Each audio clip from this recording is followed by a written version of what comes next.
Hello, hello. Welcome to the Passive Income with Content channel. We're talking about all things content that equal to making sales when you're not actually working, when you're having fun with your family, even when you're sleeping. That's the goal here. And if you like to create content, whether it's in the written form, video form, audio form, or even graphics, then this is the place to be. Today, we're going to be talking about the new form of book marketing and how I don't even really call book marketing anymore, because you'll see that it's not just about your book when it comes to marketing yourself. As always, if you are on YouTube watching the replay, please go ahead, like, comment, and subscribe. I love to see you here every single week joining me. So what's the new way of marketing your book, you ask? I call it author marketing. It's book marketing versus author marketing. And there is a big difference. At the end of the day, you are selling yourself. People might not buy your book based on the fact that they want to read your book. They might actually dig you as an author and really want to hear what you have to say. Here's an example of an author. It's like something that you're showcasing that might not be about the boring old, here I am again, I'm writing my 500 words every day, or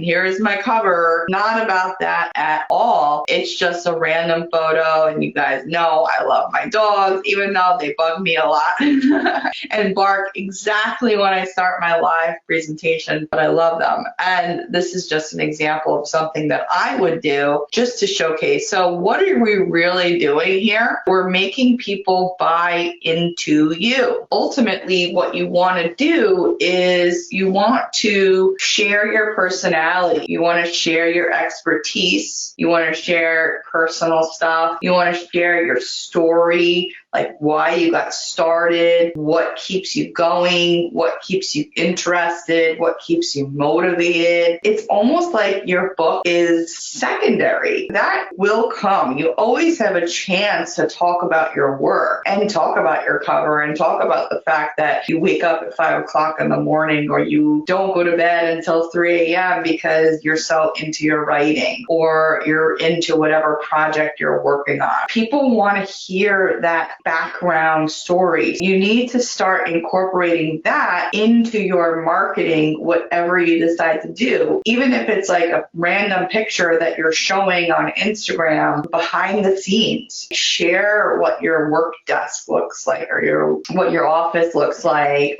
whether it's clean or dirty or whatever. Share the fact that your cat rests on your keyboard when you're trying to type. For adding in personality, this is what people really, really want to see these days, and that's what actually catches people's attention. So we want to start really thinking outside the box on what we can share that maybe relates to our work, but it doesn't, there's no hardcore rule that it needs to be always about what we're doing work-wise. Marketing is what many authors struggle with. Give me a comment. Let me know if this is true for you. If marketing is something, like I was on a webinar yesterday and I legit asked people, when you publish a book, do you have the field of dreams mentality? If you build it, they will come. And a lot of people said yes. A lot of people said, yeah, a combination of doing some marketing and some, well, if I just put it out there, I'm sure people will come to it. Somebody said, I have no idea where to even start. The thing is, and the hard truth of the matter is if you're going to publish a book, if you're going to take all that time out of your life, away from your family, away from doing other things, you're going to focus on writing a book, you can't exactly skimp on the marketing part. The marketing part is really important. So it's kind of like you have to be all in. Writing the book is only 50%, and the other 50% is is the marketing part, the book marketing part and the author marketing part. And they both start before you even publish your book. There's a lot of things that go in after you publish your book, but a lot of things that actually start with marketing before you even put that pen to paper, you're doing an outline,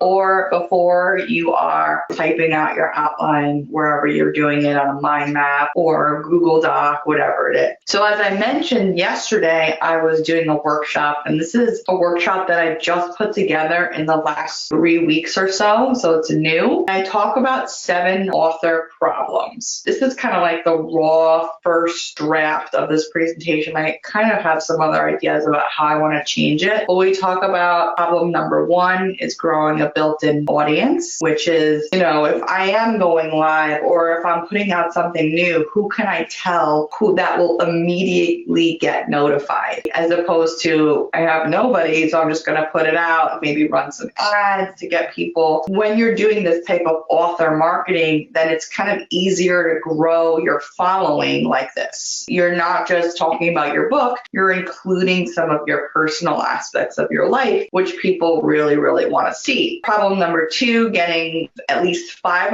reviews to start your sales momentum, because you don't need to go crazy. You just need to get those 5 reviews to start. Problem number 3, a centralized, organized home for all your books and your links, like being very super organized. Problem 4, managing your pen names. If you have a ton of them, kind of hard to keep track sometimes. Problem number 5 is delivering your book in the formats that your customers want them in. Problem 6, actually connecting with your followers, connecting with people easily, emailing the old school way of like typing in somebody's email address and putting it in your Gmail. I mean, that's a little bit old school right now. You don't really want to be doing one-on-one emailing anymore. And it still can be personal if you're doing some sort of broadcast marketing. And then problem 7 is getting reviews without being annoying.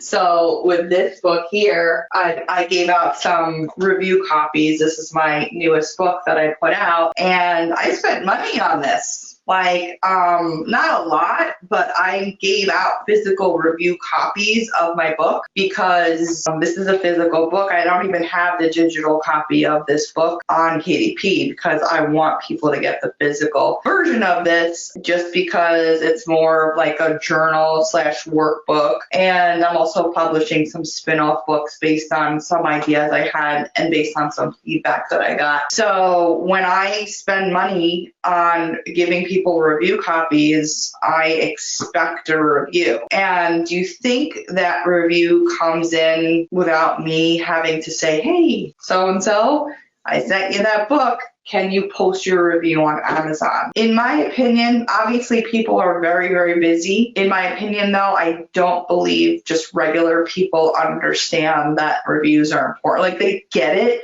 but it's like that review needs to be posted on Amazon ASAP. That starts your sales momentum. And I talk about that. So if you want to go to check out that replay, that's at debdrone.com/7 problems. I'm very open in the beginning of the webinar and the workshop where I talk about how my solution of my new software tool, Book Connect, I call it new. It's not really new. It is new in the sense that it has a ton of new features that we keep implementing. So like the first half, I talk about the basic ways that Book Connect solves a lot of problems. And then the second half, you think I'm done. And I just go like hardcore into all the new stuff that I have with this tool that is just super, super cool. So I'd love for you to check that out. I brought this idea up with author marketing as opposed to book marketing because that training that I have is actually now included in the Book Connect offer, because there is a special on Book Review Targeter, which was my first software. And my first software, I went all out and I have a lot of author training in there, and that's now included in the Book Connect offer. I go into detail about how you can market yourself as an author and how you can kind of gain a lot of publicity doing things that are just very different than showing your book title and cover on Facebook. If you really want to write a book and really make some significant change and impact and get the word out there are things that you're going to need to do and discuss and go above and beyond just like, this is my book. This is my book, right?